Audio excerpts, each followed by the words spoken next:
yun nga, unang travel ko, tapos ganun.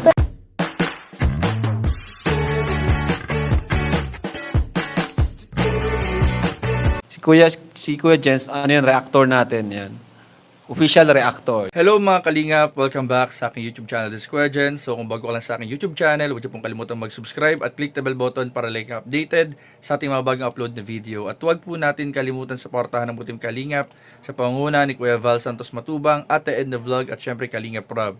At pakisuportahan din po ang aming mga kasama sa Butim Kalingap.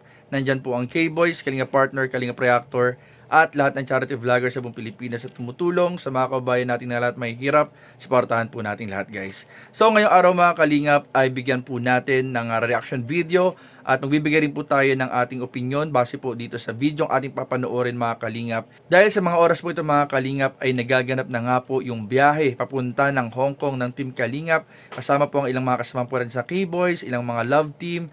At syempre po mga kalingap ang ating ama ng kalingap, Kuya Val Santos Matubang. Papunta po sila ngayon ng Hong Kong. At yung po mga kalingap ang first travel ng Mick Chris at ng Rajel. Tsaka kasama rin po dyan mga kalingap. Sumama rin po or pumunta din po yung ilang mga kaibigan po natin sa Team EDSI po mga kalingap. Kaya ayun nga po mga kalingap, usap-usapan po dyan mga kalingap yung ilang mga comments po natin nababasa, ilang mga messages po na galing sa mga supporters po ng Mick Chris na meron po silang mga haka-haka. Kung totoo ba mga kalingap na hindi makakasama si Krista sa Hong Kong or hindi nakasama si Krista sa Hong Kong. And meron po mga kalingap nagko-comment na baka daw prank lang po yan or ano pa talaga ang totoo mga kalingap. So aalamin po natin yan dito sa videong ating panonoorin at mamaya po pag-usapan po natin. So ano po hindi po natin mga kalingap, tara panoorin na po natin in 5, 4, 3, 2. May result na po kasing lumabas, kaya nga tinawagan din po ako ni Kalingap Rob and kinonfirm ko kay Ate Ligaya. Na, yun nga, di ba makikita mo din yung kay Ate Ligaya sa mga vlog nila, kay Tata, na malungkot sila. Kasi, hindi ko alam paano ba sasabihin siya kasi, siya din kasi yung dahilan kung bakit tayo may travel. Isa siya sa dahilan, di ba? Parang hindi din naman tayo makakapag-travel sa Hong Kong kung hindi kasama si Krista. Saka bro, ang pinakamahirap sa akin ngayon kung paano ko sasabihin din kay Krista. Kasi syempre nag-expect na yung bata. Hindi pa kasi namin din nasasabi. Lalo na ni nanay. Kasi kahapon nung in-interview kami bro, wala si Krista. Kumbaga video call lang. Tapos, kaya po naging ganun din yung resulta kasi binasihan din na may pasok, yung araw daw na yon. Nasa school siya. Kumbaga tinanong din siya, paano yung pag-aaral mo kapag pumunta kayo ng Hong Kong? So parang nag-worry din yung DSWD na absent ka dahil lang doon. Kaya parang kumbaga naging basihan din yun kung bakit hindi nga makakasama si Krista. Tapos pangalawa doon, yung hindi ako kamag-anak. Ako kasi yung nag-apply na for travel clearance ni Krista na bilang companion niya.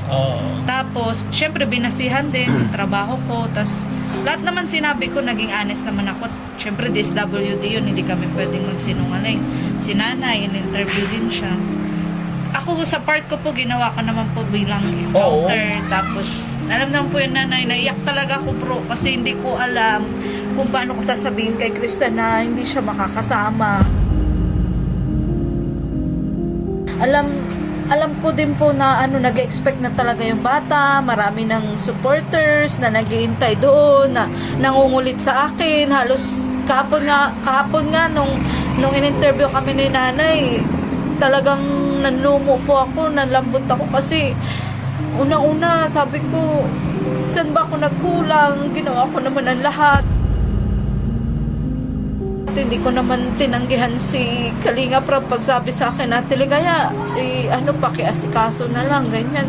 Kahit sa totoo lang, napakahirap po talaga nung proseso kasi online na nga po siya. Tapos unang-una, hindi ko alam bro kung saan ako mag-uumpisa kasi hindi naman po sa nilalait ko yung ahensya ng gobyerno natin, pero medyo kulang po kasi sa yung kaalaman bagay, yung info na ibibigay sa'yo na ganito dapat, ganito ganyan.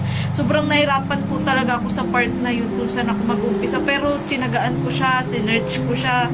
At salamat din kay nanay, kay tatay, kay ate Edna na Pag sabi kong ganito, Ate Edna, kailangan po natin ng ganito, ganyan. Kay Kalinga Prab, nagre-response naman sila. Kay Kuya Bal.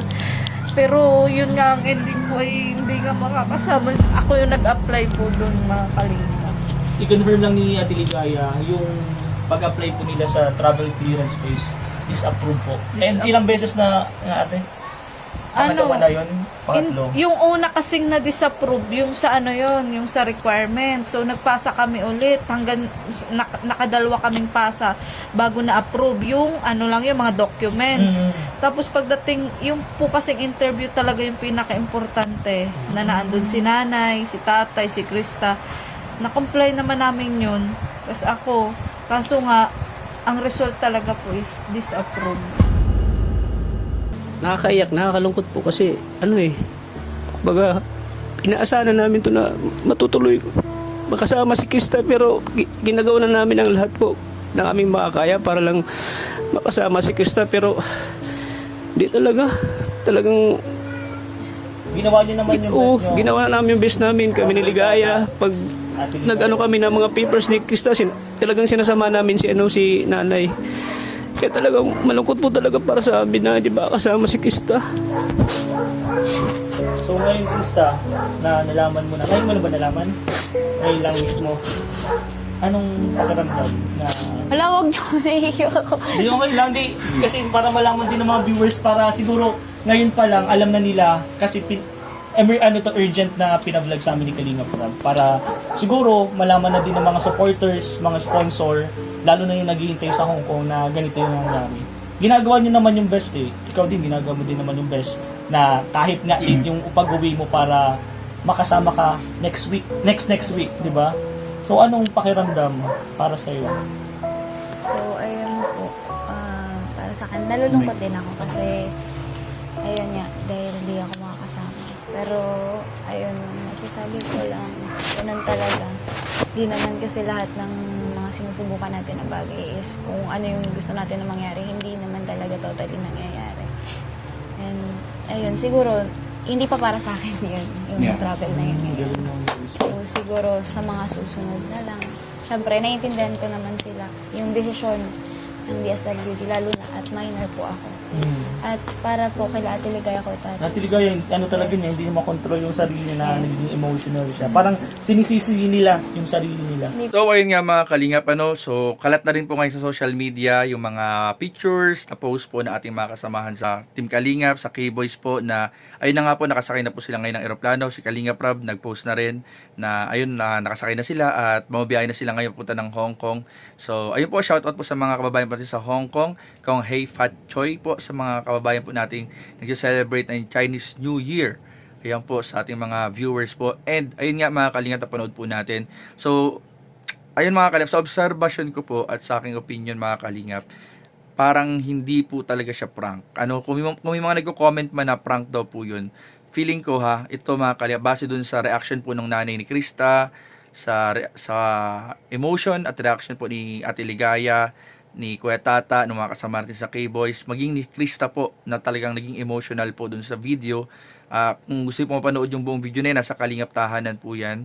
At ayun po, talaga makikita po natin yung pagiging emotional po nilang lahat dahil nga po may sad news or bad news nga po na hindi nga daw po napayagan si Krista ng DSWD na mag-travel or hindi na-approve yung kanyang pagpapaalam.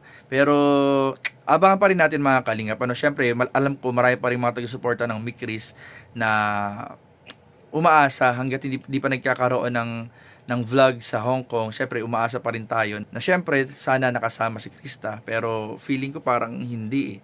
Parang kung titingnan natin, obserbahan natin yung video kanina habang nagpapaliwanag sila at nag-uusap sila, parang totoo po talaga na hindi po nakasama si Krista. Pero ayun nga, sabi ni Krista, very positive pa rin siya na kung sakaling man talagang totoo, ay hindi naman po yan ang last time, at marami pang next time na pagkakataon, opportunity para makapag-travel po si Krista sa ibang bansa.